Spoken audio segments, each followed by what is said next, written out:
Hello friends, आप सभी का हमारे इस यूट्यूब चैनल में स्वागत है। फ्रेंड्स, आज हम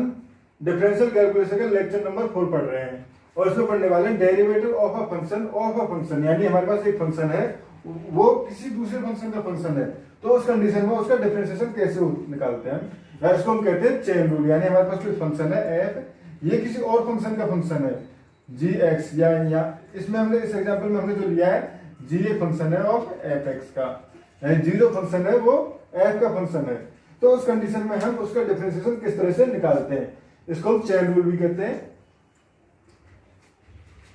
तो फिर इसके लिए हम एक थ्योरम पढ़ते हैं। पहले if F and G are two function such जगह, एफ और जी दो फंक्शन है, वो किन कंडीशंस को सेटिस्फाई करने होते हैं। F range of F contain in the domain of G, यानी अगर हमारे पास एफ जो है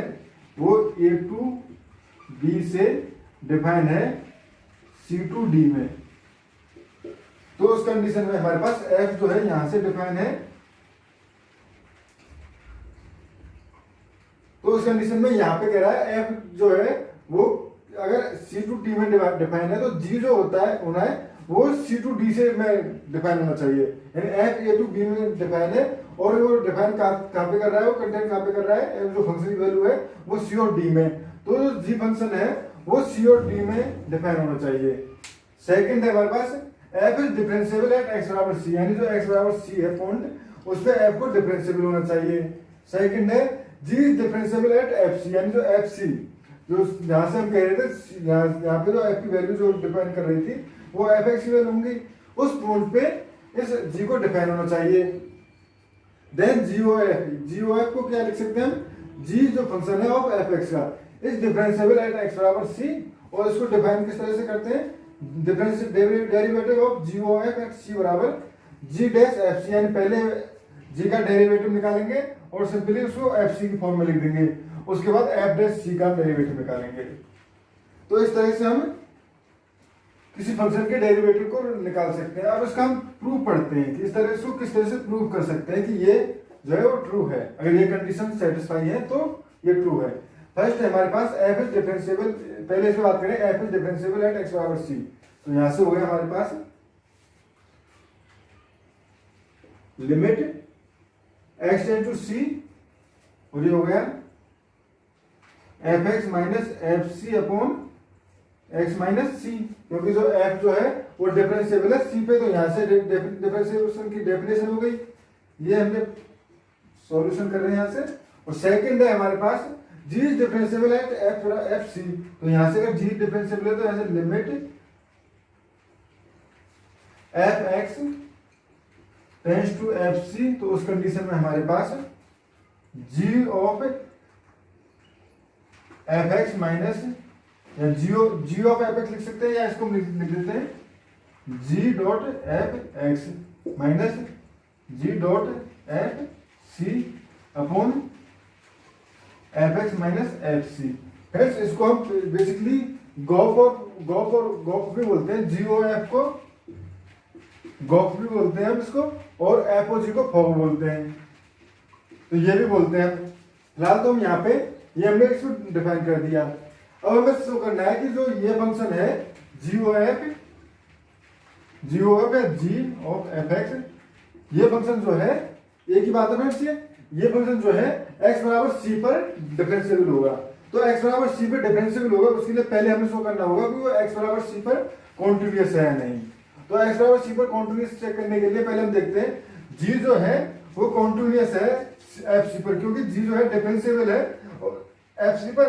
जहां पे अगर जो हमने पहले कंडीशन पढ़ी थी, अगर कोई फंक्शन एक पॉइंट पे डिफरेंशिएबल होता है तो उस पॉइंट पे वो कॉन्टिन्यूअस भी होता है, तो यहाँ से g जो है वो डिफरेंशिएबल है एट x बराबर c पर, तो g जो है वो कॉन्टिन्यूअस हुआ f बराबर c पर। अब f जो है वो डिफरेंशिएबल है c पर, तो f जो है वो कॉन्टिन्यूअस हुआ c पर,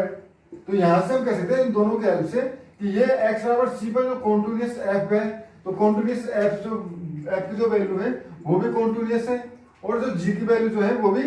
कॉन्टिन्यूअस है, तो यहां से कह सकते हैं g जो है वो भी कॉन्टिन्यूअस होगा x बराबर c पर। तो ये हो गया हमारे पास g जो है वो कॉन्टिन्यूअस है x बराबर c पर। अब हम शो करेंगे कि ये डिफरेंशिएबल है या नहीं, तो डिफरेंशिएशन के लिए अब यहां से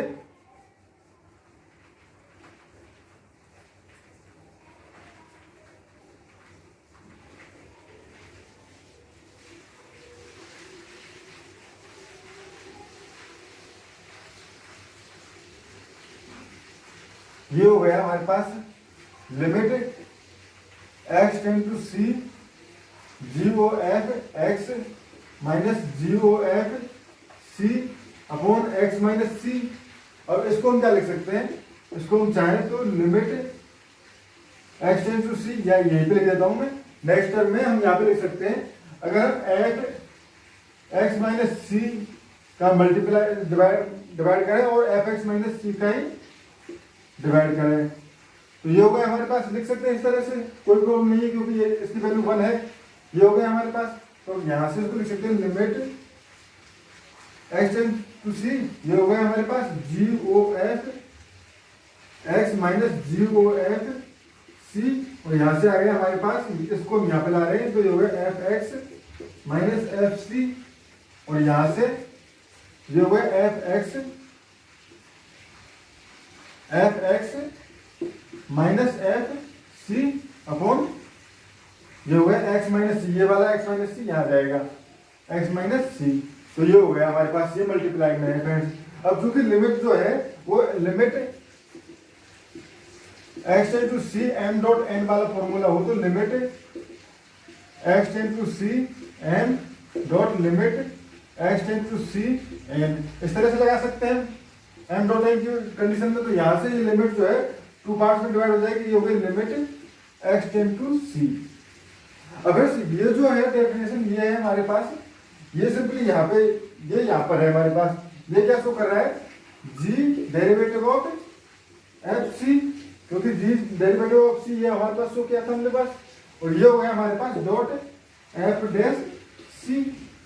तो जो कि हमें शो करना था कि ये हमें शो करना था, ये हमें शो करना, तो यहां से आ गया हमारे पास G O F derivative of G O F. तो फिर यहां से इसके कई जगह हम यूज लेते हैं, जैसे कि हम एक एग्जांपल लेते हैं, एक एग्जांपल कैसे बताता हूं मैं आपको।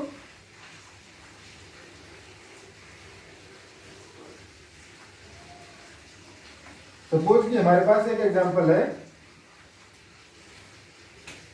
y बराबर log x, यानी हमारे पास ये f है और ये g है, f और g दोनों इक्वल हैं, जरूरी नहीं है g इन दोनों इक्वल है, हो सकता है log ऑफ sin x ले लें,